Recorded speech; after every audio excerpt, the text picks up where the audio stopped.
प्रोडक्सनको केही जरुरत छैन भने, किनभने उहाँ चाहिँ महेन्द्र मोहनको पहिचान हुनुहुन्छ। फेरि पनि उहाँको मुखबाटै सुनौँ न उहाँको पद र उहाँको नाम के छ भनेर। नमस्कार, मेरो नाम जसवन्त पौडेल, म हाल सोभि सभापति महेन्द्र मोहन क्याम्पस।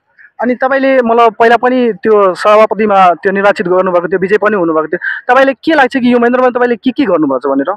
हामीले एकाडेमिकतिरको कुराहरू पनि गरेका छौँ, यता हामीले भौतिक कुराहरू पनि गरेका छौँ होइन। हामी डाइरेक्ट 14 वर्षपछिको निर्वाचनमा जाँदाखेरि अलिकति हामीलाई समय लागेको थियो। फेरि क्याम्पस प्रमुख चेन्ज हुँदाखेरि अलिकति समय हामीलाई लागेको थियो। तर अहिले हामी स्मुथ रनमा छौँ, कामहरू भइरहेको छ होइन। जस्तो खानेपानीदेखि लिएर रोडको कुराहरूदेखि लिएर होइन, एकाडेमिक कुरा जस्तो शिक्षकहरूलाई पहिला क्लास हुँदैन जुन भन्ने गुनासो। सुन्नु न, यो चाहिँ चुनावभन्दा अगाडि नै किन भइरहेछ? चुनावभन्दा पहिला किन भएको थिएन?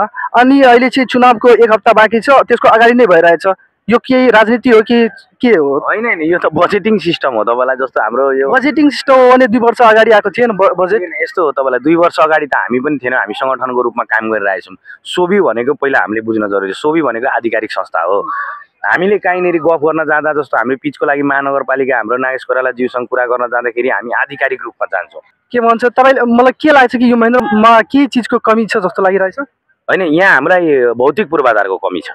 जस्तै के जस्तै बिल्डिङहरू, हाम्रो बिल्डिङहरू जीर्ण अवस्थामा छ होइन। तपाईँले आँखामा देख्ने मात्रै कुरा त्यो हेर्नुभयो कि मतलब बिल्डिङ पुरानो हुँदैछ त्यसलाई मात्रै त्यो बनाउनु पर्छ कि अरू समस्याहरूको बारेमा के? अरू समस्या भनेको यस्तो छ, तपाईँलाई सुन्नु। जस्तो हामीले हरेक फ्याकल्टीबाट एक-एकजना उम्मेदवार हाम्रो छ। जस्तो सिएसआइटीबाट एकजना, बिआइटीबाट एकजना, बिसिएबाट, बिबिएबाट, यसरी म्यानेजमेन्टबाट, साइन्सबाट, बिएडबाट, सबैबाट हामीले लिएर आएको छौँ। अब जस्तो हामी म्यानेजमेन्टको विद्यार्थी हो, हामीलाई आइटीको बारेमा ज्ञान त हुँदैन नि त।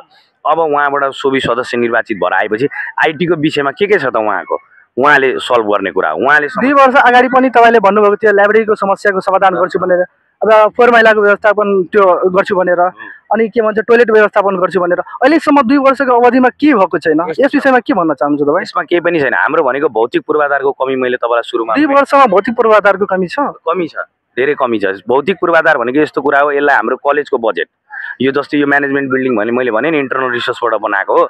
यो बन्न पनि 8 वर्षको जुन बजेटहरू हुन्छ त्यो सङ्कलन गर्दै गर्दै हामीले यो बनाएको हो। इन्टरनल बजेटमा तपाईँहरूलाई जस्तो एउटा कुरा यहाँ चाहिँ के छ भने, माथिबाट बजेट चाहिँ आउँछ तर यहाँ काम हुँदैन भन्ने छ। तर यहाँ काम नगरेको बजेट त फेरि फिर्ता पनि जान्छ। तत्कालीन व्यवस्था त मिलाउन सक्नुहुन्थ्यो नि, जस्तै फोहोरको, टोइलेटको भयो, लाइब्रेरीको भयो।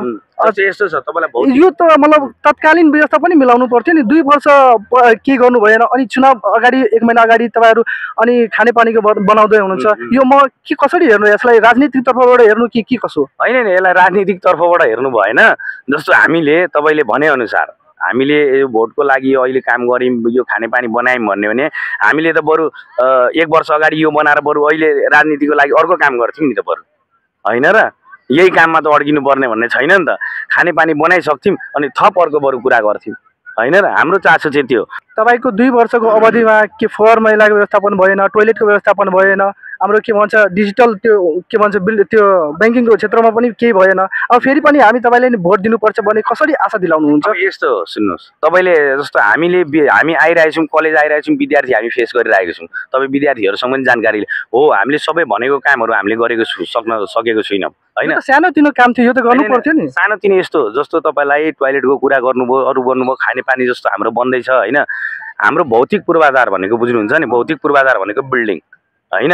जस्तो हाम्रो यो अहिले बिल्डिङमा टोइलेट यहाँ ठिक छ नि त होइन। सुन्नु 2 वर्ष के मलाई लाग्छ म जुन टाइमबाट आएको छु त्यो बिल्डिङको टोइलेट बाथरुम सब त्यो छ, राम्रो छ। त्यो बिबिएस किन छैन हाम्रो? त्यसलाई व्यवस्थापन गर्न सकिँदैन? तपाईँलाई अब यहाँनिर हामीले यो के अरे नयाँ बिल्डिङ बन्दैछ, त्यहाँ त खानेपानीको टोइलेटको समस्या त हुँदैन नि त। हामीलाई भनेको तपाईँले अहिले यो जीर्ण अवस्थामा छ, हेर्नुहोस् यो बिल्डिङ जुन चाहिँ 100 कतिवटा हाम्रो क्लासै छ यहाँनिर होइन।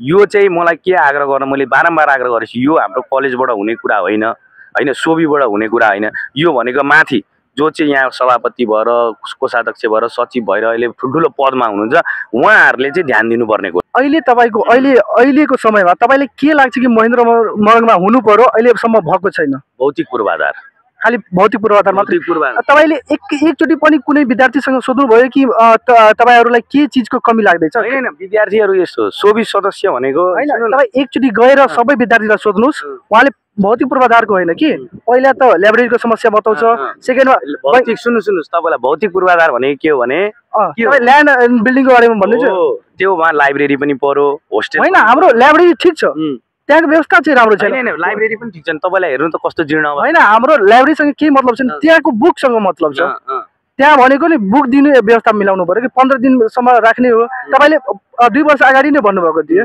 कि बुकको व्यवस्था मिलाइदिन्छु भनेर त्यहाँ लाइब्रेरीमा गयो त 15 दिन तपाईँ राख्नु त 15 दिन उहाँ लाग्छ के हो तपाईँले होइन तपाईँले भन्नुभयो कि तपाईँलाई 15 दिनमा रिन्यू गर्नु भनेको दिनु भनेको होइन बुझ्नु भयो होइन त्यहाँ त सुन्नु न त्यहाँ गएको थियो कि 2 वटा बुक दिन्थ्यो भन्थ्यो 15 दिनमा रिन्यू गर्नु रिन्यू सुन्नु न त्यो बुक चेन्ज गर्न भन्दै होइन होइन चेन्ज होइन तपाईँले कि त चेन्ज हामीले नै भोगेको हो नि त अब एउटा विद्यार्थीले 2 वटा मात्रै बुक पढ्छ 5 वटामा 2 वटा मात्रै सुन्नु न 5 वटा बुक छ नि जुन जस्तो विद्यार्थीले 5 वटा बुक पढ्नुपर्छ 5 वटामा 2टा लाइब्रेरीको रिफरेन्स छ त्यसलाई 3 पनि हामी बनाउने कोसिसमै छौँ होइन यो चाहिँ 3 किन 5 को 5 किन होइन एउटा विद्यार्थीले रेगुलर क्लास हुने भनेको 5 वटा हो पढ्ने चाहिँ 2 वटा 3 वटा मात्रै हो होइन होइन रिन्यू गर्नु पर्यो नि त उसले कलेज 15 दिनमा रिन्यू गर्नु पर्यो नि होइन 15 दिनसम्म बुक हुँदैन भने कसरी सुन्नु न 15 दिन ऊ आयो तपाईँले एउटा बुक लिनुभयो तपाईँ जानुभयो त्यही बुक तपाईँले पढाइसक्नु भएको छैन भने तपाईँले रिफरेन्स हो नि त यो त त्यो अब यो भन्न खोज्दैछु कि